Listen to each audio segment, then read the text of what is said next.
Come and listen to my story about a man named Jed. A poor mountaineer barely kept his family fed. And then one day he was shooting at some food. Have you ever heard of peak oil? Peak oil is the point when global oil production maxes out. And when this occurs, oil production will continue to decrease at an unknown rate. And it won't be long before the world runs out of oil. You're not interested? Well, you'd better be. Every part of your life is affected by oil. Once we hit the peak, the demand for oil will always be greater than the supply. This will cause prices to skyrocket, which in turn will cause economies to nosedive. We are entering this period now. Consider the following. Oil accounts for 95% of global energy used for transportation, and the food we buy at the grocery store is highly dependent on fossil fuels. Modern agriculture uses roughly 10 calories of fossil fuel energy to produce 1 calorie of food energy.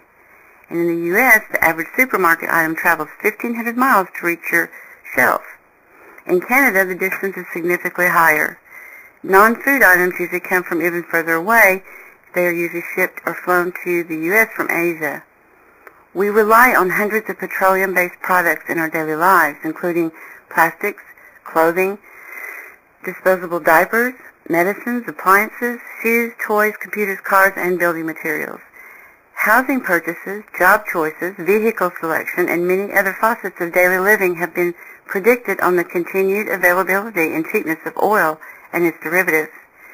Similarly, the basic building blocks of society, such as highways and bridges, buildings, and geographical distances between things, were designed based on the assumption that petroleum and other energy resources would continue to be cheap and abundant. Ever-increasing fuel prices will lead to increased prices in other goods and services, and most of which include petroleum among their input costs. At the same time, consumers are seeing the equity in their homes vanish, especially for houses that require long-distance commutes to get to work or stores. Low fuel economy vehicles are becoming unaffordable to fill up and suddenly have poor resale value, limiting any desire to trade in for a more fuel-efficient car. Wages are stagnating, layoffs are rising, and good jobs are becoming scarcer. Prices for the basics of daily living are spiraling upward steeply. In spite of the laughably low inflation numbers presented in the government's Consumer Price Index, consumers are getting squeezed from all directions, but oil is the one theme running through all of it. Peak oil in 2006. This is all in data. There is no forecasting here. Research this for yourself. Look at the economic and ecological disaster that's unfolding after an explosion on an oil rig in the Gulf of Mexico. An oil spill of this power will shape the economy and the ecology with catastrophic effects.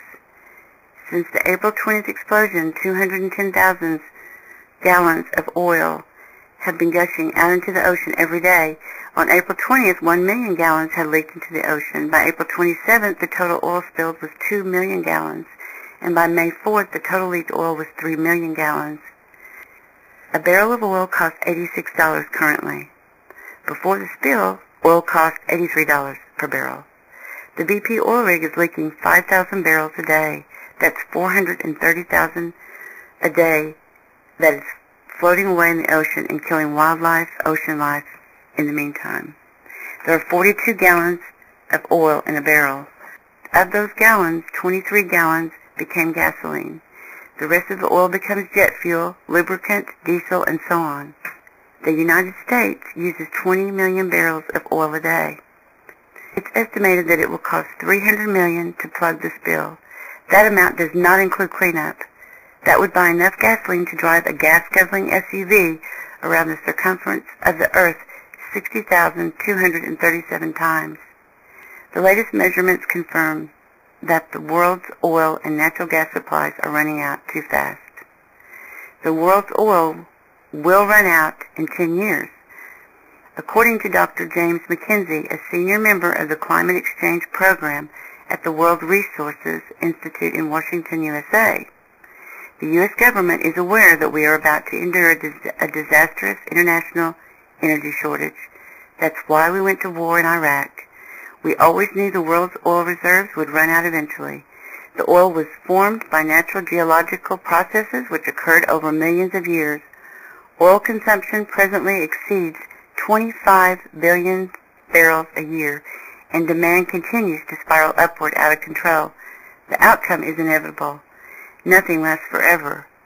Like all the great civilizations in the past, ours has a limited lifespan.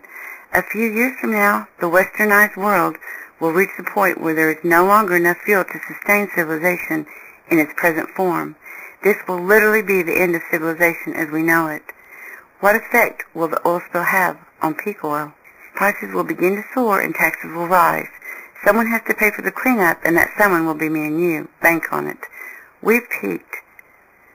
The moment to stand up and take self-responsibility is here. We're in trouble. It's not going away until we stop ourselves. So face yourself, see your world, apply self-forgiveness within self-honesty, and stop accepting and allowing yourself to be controlled.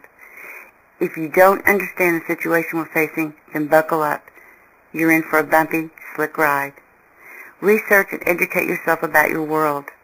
Support an equal money system for all from birth till death. The right of breath.